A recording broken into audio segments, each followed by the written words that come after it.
Pat has a fabulous story, and I don't want to tell too much of the story in the intro, so just give us a teaser intro, Pat, but save some of the good stuff back. So, I'm a native Californian, so I was actually born and raised in San Diego. Went up to UC Davis, sort of in the era of Silicon Valley was just getting rolling in the early 80s, and sort of got the entrepreneurial itch about that time. And had no clue how to do it, of course, but ended up working for Rockwell Science Center, their research facility. Came out here to Wright-Patterson about the time that we had the riots, and then we had the fires, and then we had the flood, and then we had the earthquake. And before the locusts and the frogs showed up, I decided to come to Ohio, and now we get the tornadoes. And so it's you. It took 20 years for them to find me, but you know. So I spent 5 years inside the base, and decided I'm not a very good civil servant, and started up a company based on some SBIR programs, and been working at it ever since. Great. Well, for those of you that were here this morning for the bad advice session, we talked a lot about context. So Pat, tell us, before we get into your story, which is a great bootstrapping story, what business are you in? What is your business? What does CRG do? So that has changed over the years in how I describe it, but we are basically an aerospace and defense firm. So we're a mid-sized aerospace and defense firm focusing on that, providing service and products in that market space. And are you mainly an R&D shop? Do you do production? How's that mix look? So that's actually some of the transformation that's taking place. I used to describe us as a R&D organization. We provide service, which R&D is a service. And our technology platforms have gotten to the point where we're moving into production, we're moving into building parts and systems, and I'm having to stand up production lines, and so that description doesn't fit, that mindset doesn't fit anymore, and so we're actually transforming it now into much more of a aerospace defense firm with a little bit of a different spin on it in terms of taking advantage of the ecosystem that we have in all the other small businesses out there and being able to support them and their success. Very interesting. Okay, and again, I'm going to keep teasing the story. We're going to get into the story, but before we get there, just some highlight stuff. So, as a bootstrapper extraordinaire, what do you think is like one of the best things about bootstrapping?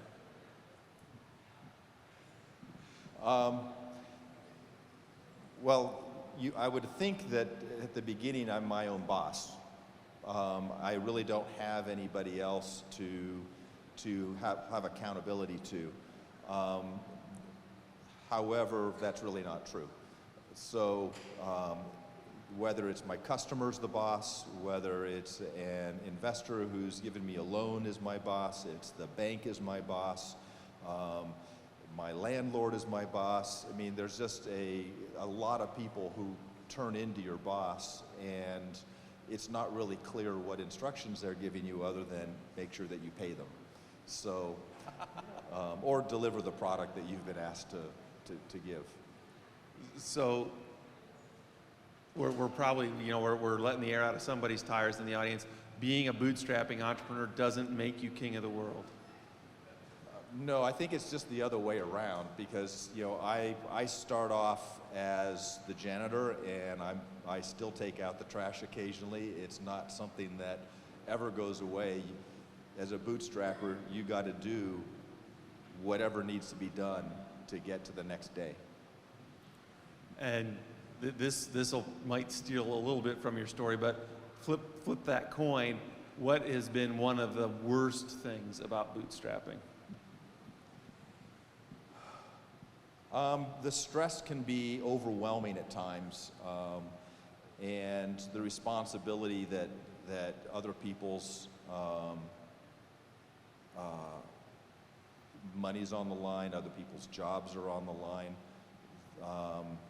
and I'm responsible for it, along with my own family, and I put other people first, and that takes a great toll. So there have been a lot of sleepless nights over the last 22 years that I would say are bad.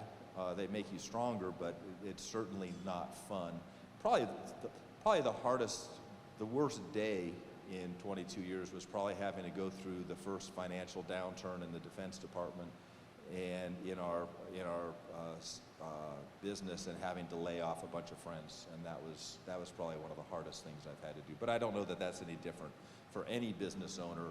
Yeah, that's not a bootstrapping dependent kind right. of things. But I don't have a lot of, especially when I started, I had very little personal depth of financing, and so it's all about how to figure out how to get from point A to point B and make things work. So on the stress side of the equation, have you set up any sort of processes or guidelines for yourself to know kind of when you're getting too close to the edge? Yes, and it's just a lot of experience and sort of feedback for myself. I always know that there's a probability of something dumping in and some crisis, something happening that I will have to deal with, and I don't have a choice. And if I don't have a little bit of reserve, I can't do that. I can't be running at 140%, 16 hours a day every day, and then handle a crisis. I do have limits. So I try to manage myself, sort of run at that 90% level so that I have a little bit of extra to kick in later on. And that involves just coming home sometimes and having a glass of wine sitting on the deck and just doing nothing, which sometimes my wife's not real keen about, but it's something that... Which, by the way, if Pat ever invites you for a glass of wine, he actually knows some things about wine, so take him up on it. So anybody in the audience ever play Roller Coaster Tycoon? Yeah?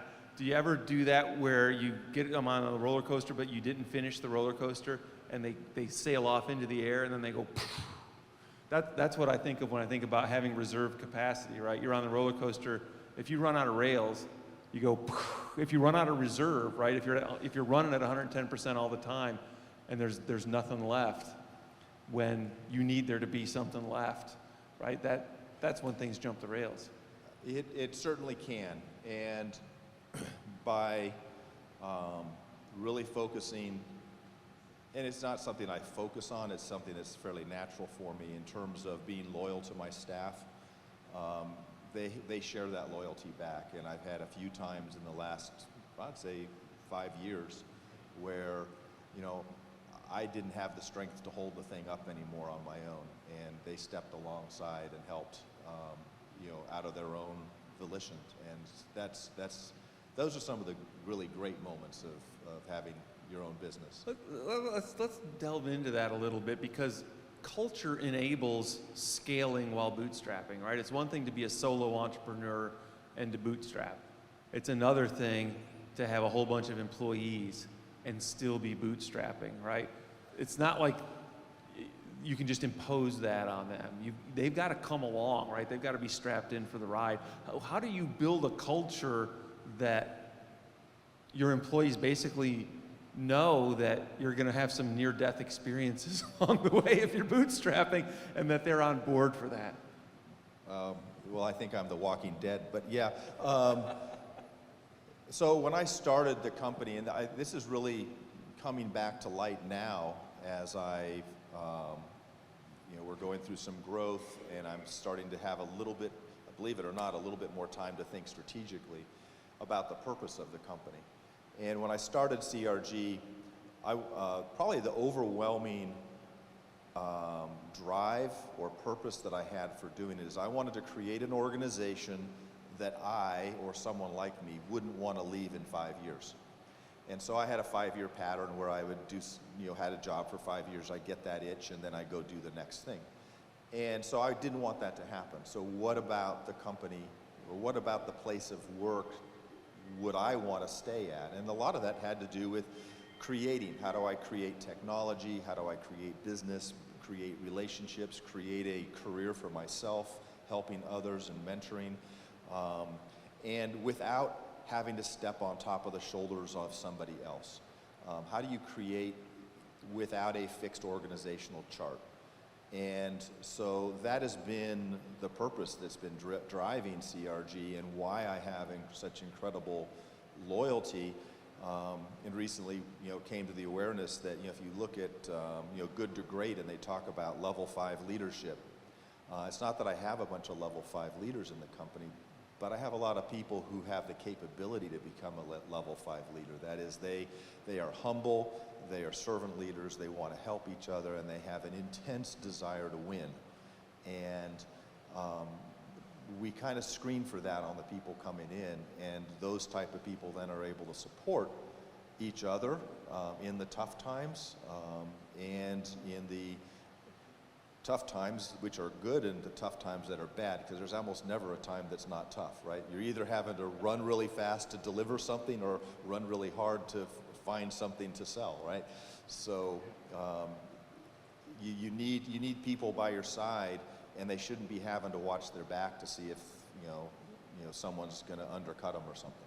So how you do this, and B, has it changed over time in terms of how transparent you are with your workforce about where the company is financially when you're doing bootstrapping? So I started off being fairly open books, almost 100% open books, and would answer any question.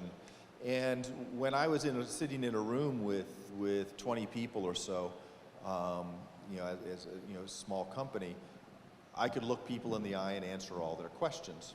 When you get to a level of management in between, and you still know everybody's name, but you may not work with them every day, and all of a sudden I'm in management, and so that communication's not there. I started getting feedback from my staff that had been around for a while. I says, you scare people. Because I show them the cliff in funding. I said, in 3 months, you don't have any work unless you do something. And that absolutely terrorizes most people. And I sort of came to the awareness that I have a fairly high tolerance for risk. In fact, most people would say my risk tolerance is higher than pretty much anybody they know with regards to business. So it's, I've had to back off on how transparent I am, while still providing the insight to say, hey guys, our backlog's starting to drop. You've got about 6 months of work backlogged. You better go hustle a little more. I'm going to put some more resources into writing proposals, and we can strategically sort of do the right things, and that's actually paid off better, where I don't have to show everything, but at the same time, they know enough information so that they can actually help solve the problems that we have on the horizon. Yeah, because the sales cycle for you, particularly in your early days, was the SIBR cycle. And that cycle moves for no man, right? That is its own beast. Absolutely. So as a bootstrapper, how did you manage a miss, right? How did you kind of manage that portfolio? So a lot of people ask, how do we, win so many SBIRs? Well, we write a heck of a lot of SBIRs, right? So, we put in 86 proposals in the first quarter out of our organization. So, just to give you, we know how to do this really well. It is huge, and we're going to win about the national average of 10 to 15%. So you win by writing a lot. When it was just me in my basement, I wrote 10 proposals for a single solicitation, and I was lucky enough to win 2. And then you do it again, and you do it again. because you don't have anything to do while you're waiting for the first contract to show up, so you write the next round. And so you're continually in this cycle, and that's just part of our foundational work that we do. But yeah, we did have a miss. There was a year when NASA had gotten so far off cycle that they decided, we're not going to have any awards this time. We're going to push it a year. That was not so good. And we've had government shutdowns, and where people there's nobody to review your proposal, and you have a delay, and that hits the timeline of the whole system. The shutdown, just for anyone who's not familiar with the grant-making process at either DOD or NIH or NSF or any of the grant-making agencies, when there's a shutdown, it's almost comical, because there's this email exchange and send me this information and this is great, and so you're getting every indication you're going to get the award, and all of a sudden silence, like there's nothing, because the lights are out, man. The email's off, they're gone, and then they show back up and they just pick up like nothing happened. And on their end, they got a furlough, they came back. On your end, you're like, did we get the grant? Did we not get the grant? When will we get the cash? We had one period of time where there was a government shutdown, and it stretched out fairly long, and I had to work a plan and pull the employees in and say, hey, we pay twice a month. I may have to delay payroll for a week, and then we'll do it every 3 weeks, and then we'll catch up on the other side of it, because we had done the work, we had work to do, but there was no cash coming in because there was no one on the other side to hit the button to send the check. So it was one of those cases where you've got to talk to your employees, and in a small company you can do this. In bigger companies, it's like, no, pay me. And you work with your vendors and your suppliers in order to help manage your cash flow. And you pay yourself last, so you stop when you see the trouble on the horizon, you stop paying yourself, and hopefully you catch up on the other side. But and it's interesting from a ability to bootstrap standpoint. I mean, you bootstrapped with essentially one customer, right? If you think of the feds as Sure. one entity. I mean, there's different agencies, and even within agencies, there's different customers, but one check writer. And to bootstrap on one check writer, you're right. Your risk tolerance must be pretty high.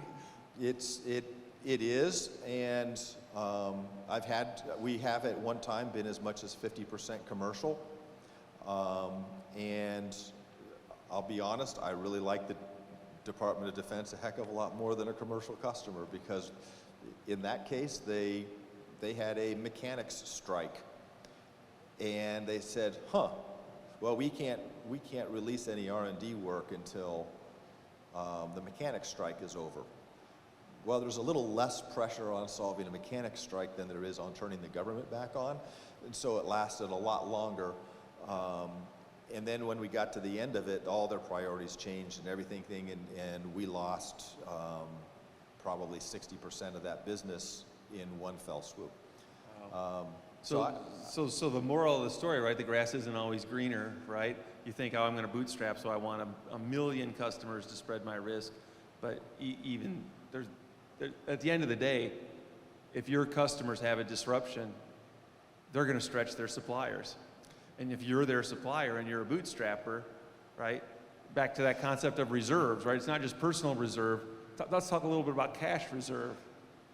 Yeah, well, it's not just, it's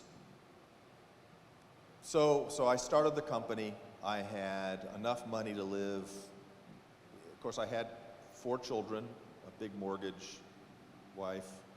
That's a perfect time to bootstrap a business. It really is. But I was young, so I could start again. And I always went into bootstrap. I always went into the company as I can go get a job. I had no confidence that I could go and put my resume in and get a job. I only halfway joke. I've lived in a mobile home, and I can live there again. It's not. everything is on the line all the time.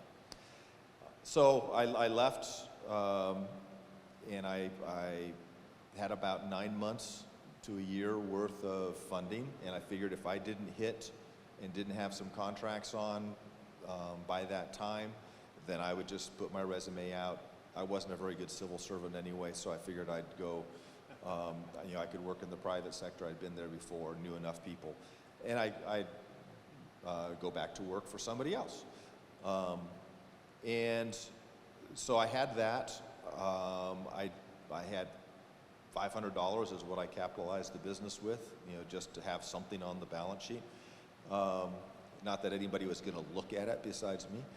Yeah, you couldn't even buy a computer for 500 No. bucks, right? Well, and then the other thing is I've always had I've always paid my bills personally and professionally in business, and so I've maintained a good credit rating. I use that, and when I started in '97, I don't know if people remember that there was a time when you get these free credit card offers, and you could roll one credit card bill over onto another credit card bill. Well, it's kind of like hypermiling is today, only it was a credit card game. Yeah, so I don't know if there was this magazine there's Inc. magazine, and they had one cover where a guy was dressed in a suit made of credit cards. That was me. So I would have 6 or 7 credit cards. I'd rack up about $100,000 worth of credit, and people talk about putting payroll on credit card. I was putting everything on credit card. And I'd run it for 6 months, and I'd roll it, and they'd send me a new offer after I had paid off one. 6 months later, you get that same card asking you to transfer the funds over again. You move the money over to that one, and you just keep get like on. 6 months interest free. You get 6 months interest free. It's free money. Yeah. And I took full advantage of it. Then the banks caught on and decided that wasn't such a good thing. This was also during the very brief time of government surplus. So it was a short slice of history. Well, I was fortunate enough to live in that era, and the wheels didn't come off the bus. At least the lug nuts didn't come off. So they were loose, but they were still there. And I was able to bridge the cash flow cycle, which when you're dealing with SBIRs, it's kind of it's a rough cycle to bootstrap on. And there's layers of cycles. There's the cycle of the job. There's the cycle of the technology. And you learn to manage through these things. So you talked about the revolving credit card arrangement. Let's talk a little bit more about cash sources, because one of the common misperceptions of bootstrapping is you're not using other people's money. But that's not true at all. I mean, every business leverages other people's money, whether you're a bootstrapper or not. So how else did you leverage other people's money as you bootstrapped your way without actually selling off part of the company? So the first thing is there are banks, and they will help a little bit, and you will owe them your house and everything you owe. Yeah, it's always the personal guarantee, right? I'm 22 years in. I've got 120 employees. My house is still on the line. So it doesn't go away. I have to personally guarantee everything, and my debts way exceed my net worth. You just have to live with one employee 1 week every other year, and you'll be fine. Yeah. 120 of them. Yeah. So yeah. You always got that going for you, Pat. Yes. So there is banks, and you can start off with a personally guaranteed loan just on your credit rating. So that's a start. I also was introduced to some people, and so I was able to get some subordinated debt. So that's the second debt in your company, and you can borrow money. And if you've got a good reputation and are willing to pay 16% interest or more, people are willing, and they think you're a good risk, and you personally guarantee it after the bank. People are willing to take that on and get the interest. If you continually pay them their interest and pay them their principal back over time, they tell their friends, and their friends tell their friends, and pretty soon you have a network of people who are willing to make an investment in you because you've never missed an interest payment. You've always been on time. I've told them straight up what's going on, and they're making good money off me. And it ain't my, so it isn't my money. There's nothing in the bank, personally or otherwise, because I'm personally guaranteeing everything. That's not my money. And how did you access that network initially? Because I think a lot of entrepreneurs, banks, great, they understand bank loans, and I think the biggest message most entrepreneurs get is, it's nice to know about bank loans, but you're never going to get one. Unless you have significant personal assets you can use to personally guarantee the loan. And then over here you've got the land of selling equity and selling convertible notes. This is the land in between, right? These are private notes that are secured, but they're not convertible into equity. No. So how did you find your initial few lenders in that space? Hate to say it, it's kind of dumb luck. I had an employee who had a relative up in the St. Paris area who had some cash that would like to make good interest on it, and they, it was a family member who worked for me, made the introduction, came down. It was at a tight time, and said, okay, I'm in. And in that case, I had one of my subsidiaries. I said, he wanted a little kicker, so I gave him 2% of that, and any other business I spun off. And that was just a handshake deal. And so he wrote me a check for $100,000 right there, and that was the start. Now he's doing pretty good because he's, continually put in some more money. He's brought his friends from all Wyoming and other parts of the country, as well as other folks up north here. And so it snowballed only because, he knew that I was going to be good for it, and I was going to be, I was communicating with him, and I was paying him his interest. And, then there was that teaser of 2% of, whatever I spun out along the way, and, he now has a little chunk of 3 other companies. So, that's not been a bad deal for him either. So, good interest and some upside.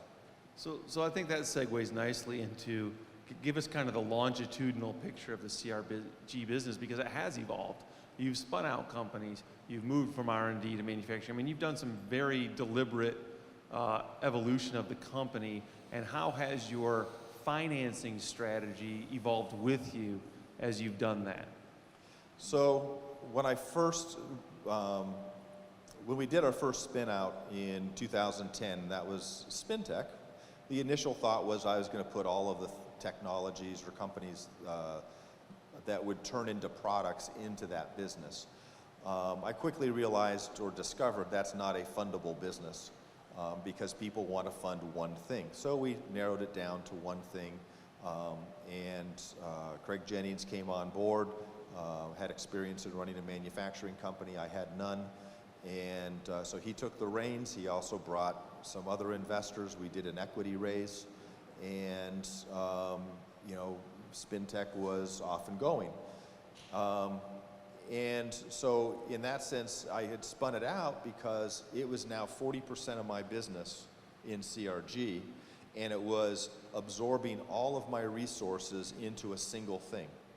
And I didn't have the resources to do both grow SpinTech into a composite tooling supply company and do R&D service. And so I split the company into 2 and gave the helm over to Craig to do the production side, and I stayed over on the research side. And on the spun out company, it turned into a really rather traditional equity raise, private placement kind of thing, whereas back on the home turf, you continued to stay away from that. Is that correct? I did. So I still have 100%, my wife and I still have 100% of CRG. And now CRG, we've gone through, we actually had 2 major pivots over the course of 9 years with SpinTech. And this last round, we just closed out a growth capital round. We have a venture capitalist on board. We're switching to a Delaware C Corp, and CRG is now down to 30% of that business. And so it's actually kind of a relief that it's not my responsibility wholeheartedly to make that go. And now we've got a board of directors that we always have, but one that's really independent, making decisions for that business. So I'm learning a lot right now, just in terms of business governance when you're dealing with VCs and other things that I hadn't had to deal with before. Nice. And you've also spun out some other companies. And has that affected, was it the same thing, hey, this is growing to be too large within the CRG portfolio? Or at that point were you like, hey, I'm onto something, let's do this again and again? Well, this was actually a survival mode in 2014. Defense budget was dropping. I had a strong 2013, and I saw a weakness coming in 2014 just from the defense budget. And so I made investments in 2013 to put in place a spin out of two companies. Lesson learned: don't spin two things out at the same time when you're going to raise equity, because they cannibalize each other. So I did that, and we launched those, and I was able to assign some of my staff over into those businesses to reduce the cash burn within Cornerstone while they were standing up, while they were getting these two other companies up and going in their startup phase. A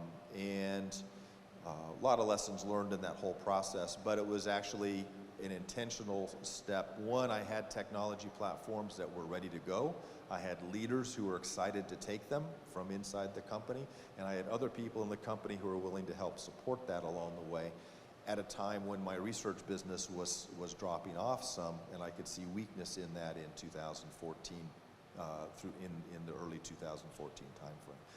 And that helped bridge the gap. There's a lot of times as a bootstrapper where, probably more often than you like, that you're just working for food. You'll do whatever it takes. You'll pivot, you'll pimp yourself out for whatever in order to keep your business going, to keep your employees engaged, not to lose capability within your business to try to make something happen. I had a mentor of mine, harkens back to this morning's session on advice, whose phrase was, strategy is ultimately where you make money. Meaning you can study markets, you can interview customers, you can have all kinds of thoughts in your heads and drawings on paper. At the end of the day, the business is going to go where the money gets made, and that's your strategy. It really is, and it's so I started in '97 here in Dayton, out in Beaver Creek, and I was trying to find this didn't exist in that area. There wasn't an entrepreneurial ecosystem. I could find someone who could tell me how to set up the books for a mom and pop corner store. In terms of a West Coast national or international business, high-tech, high-growth company, no clue in this part of the world. That has changed tremendously in the last 22 years. And so I very quickly realized, one, I have to stop dreaming, and two, I have to stop looking for help because there isn't any. And I just got to get down and grind it out and write the proposals, do the work, get good people on board and put one foot in front of the other. There's no easy way to do this. I'm still absorbing that 1997 was 22 years ago. Gosh, it doesn't seem that long ago.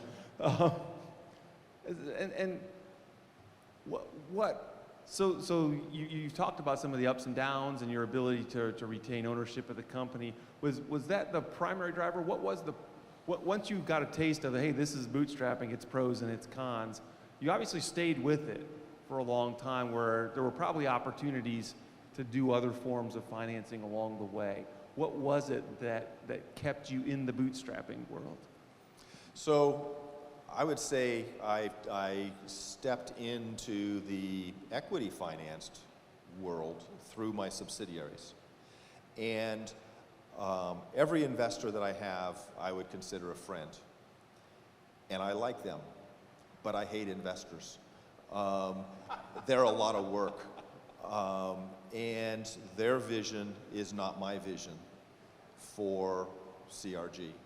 And so the thought of having someone looking for short-term gain, for directing the business in a way that I don't think is the right way to direct the business, I'm willing to take the risk with CRG and let it be a lifestyle business if that's what it's going to end up being, or not. And I think it's the not right now. And it's a lot of fun to be able to redesign, reorganize, put some shifts in place, do some experiments, organizational experiments along the way to see how this works. Again, it all comes back to that purpose of, I want a business that I wouldn't want to leave. What do I put in the business in terms of processes, compensation, incentives that keep people working together as teammates, to keep them running fast and to be excited about coming into work the next day? Yeah, so I think that touches on an important point too, as people think about whether bootstrapping is the right strategy for them, right? Because you have this whole, is it a lifestyle business? Is it not a lifestyle business? And to me, there's not a lot of cheese down the tunnel of arguing about whether or not something's a lifestyle business. Oh, it's a $100 million lifestyle business. Oh, really? Well, that's a pretty good lifestyle. It's more about, are you going to take other people's money and in what form?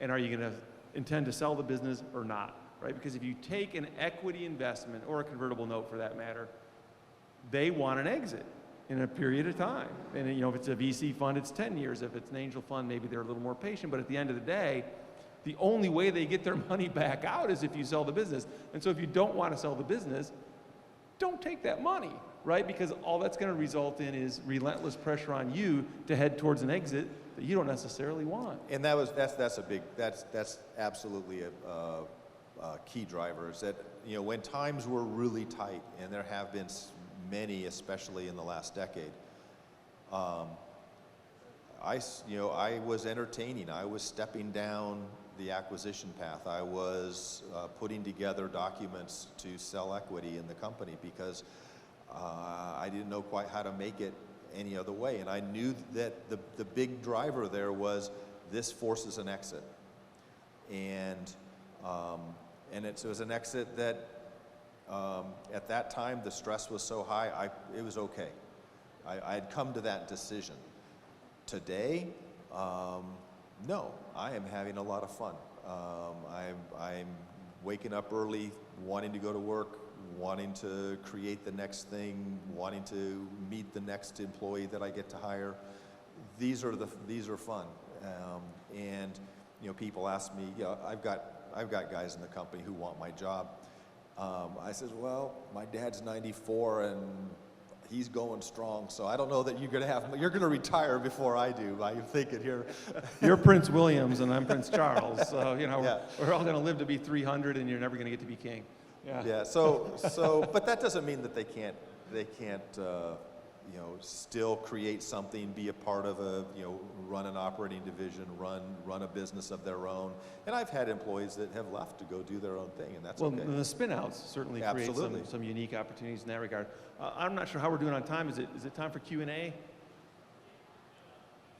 Okay, 8 minutes. So I've got a couple of the questions for you, but let's take a break here and see if anybody in the audience has questions. Anyone? No? Okay. So Pat, tell me a little bit about the shift from R&D into manufacturing, and how much of that was driven by the ups and downs in the R&D world versus wanting to smooth out cash flow, or was it more, hey, let's just go where the opportunity is? How much was financing and financial structure part of that decision versus simply, hey, this is a good business opportunity, let's go chase it? I would say the financial structure is a afterthought, and there certainly is benefits to having a foundation of a product being produced. But it's actually more driven by sales and what the customer wants. So the SBIR world and the government research world is pushing more and more towards fielding the technology that they are paying you to develop. And if we don't have a concrete plan and can't point at things that we have actually succeeded in developing and transitioning, then we are less likely to win another program. And so in order for us to win more programs, we have to be able to demonstrate production and delivery of that technology. I also have a lot of employees who want to actually see something in the Air Force Museum, or something that they've had their fingerprints on, flying or doing it. So there's a corporate drive in that direction as well. Interesting. So do you think that your manufacturing capability will largely remain a strategic capability to support your ability to win R&D contracts, or could it someday actually outgrow the R&D side of the business? I think it's going to. I actually see CRG becoming more platform-oriented, actually. So I see our R&D capability gives us depth and core competencies in certain arenas. I also see there's a lot of other companies out there that have core competencies that we don't have, that the big guys don't care about. They have very strong barriers in what they want to do. And the way they do things in the defense industry. And so our business model is shifting where we want to outsource more and more and more of our work to partners, and then be the coordinator of that work. We have very strong program management skills. Systems integration is definitely a strength of ours, and the ability to bid, develop, deliver very, very quickly is another one of our strengths. And so pulling all those pieces together makes us less of a technology company and a little bit more of a platform type business. I can see that. So you move from, because I know you used to love, give us the impossible problem and we'll solve it. So now it's give us the super complex program and we'll manage it.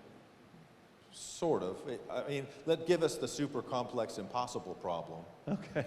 And we and our partners will solve it. Okay. And so it's expanding my purpose from how do I create an organization where you can build your career without standing on somebody else's shoulder, into an ecosystem of how can we and other small businesses out there succeed without having to think of each other as competitors. And I want to be their customer.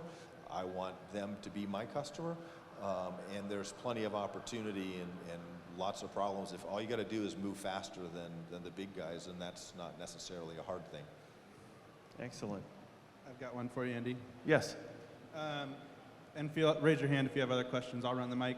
But thinking back early on, was that risk tolerance just a straight personality trait, or do you feel like you found something to build it up over time? If I dove deep enough, if I knew more about the risk, I got more comfortable with it. Like how did you build your risk tolerance? So I have a very strong faith, and I'm going to be okay no matter what. And so that's the first step for me.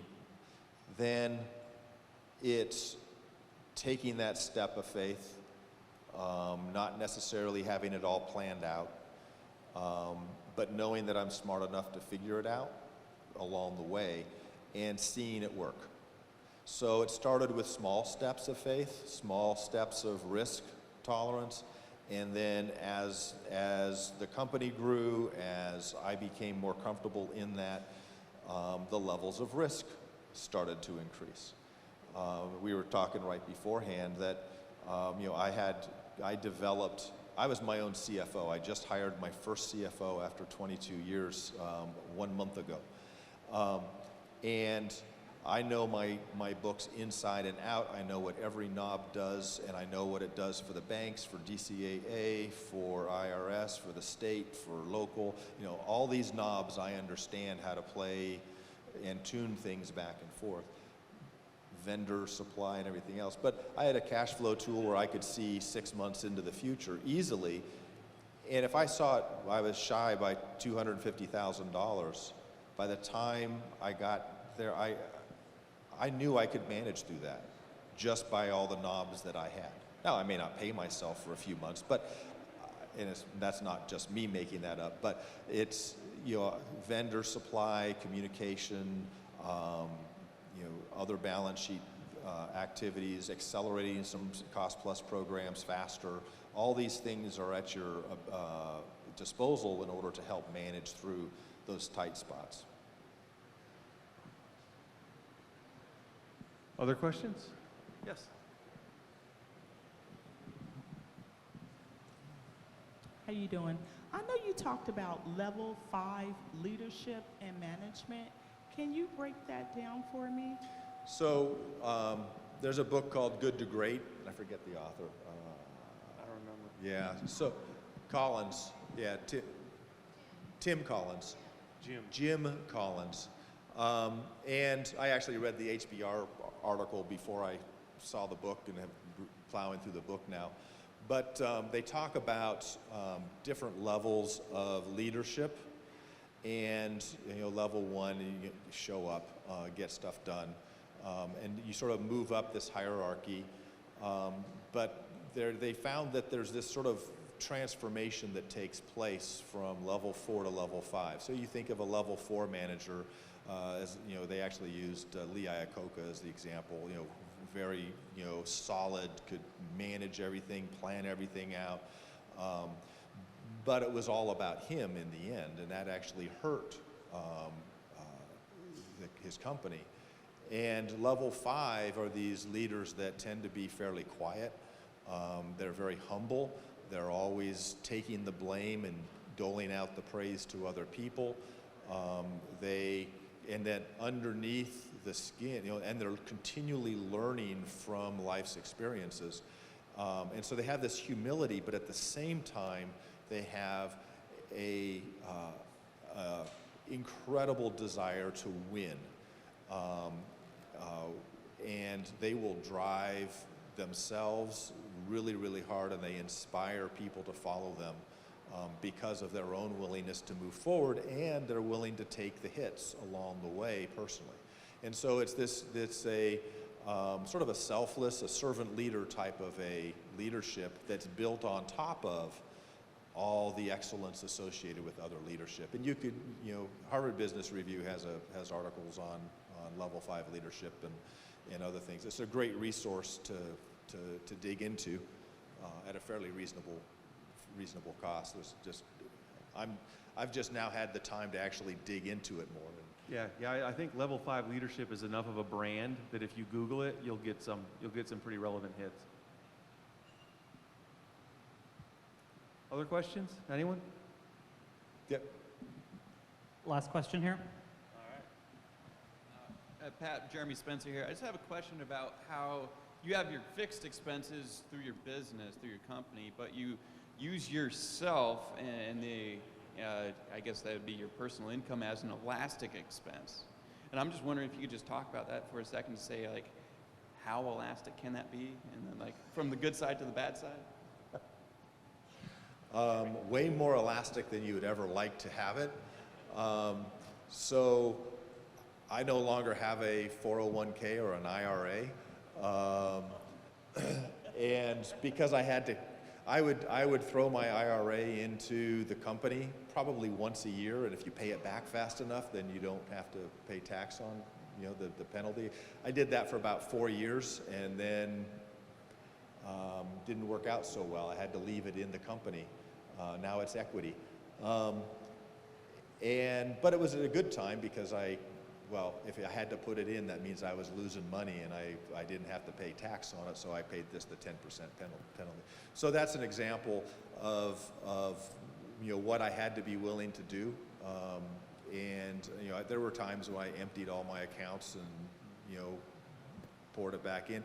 Now, I say this at the same time I manage the company in a way that I could shut the doors on any day, wait for the invoices to come in for the work that I'd done, pay all my vendors, pay off all my debts, and have a few cool toys in the garage. So I always managed to stay at that, the net equity level of 0 or a little bit above. So your balance sheet was okay, it's just your cash flow that was at risk. Cash flow, my balance sheet was okay, my cash flow was always, it was always exceedingly tightly managed. You know, I always likened it to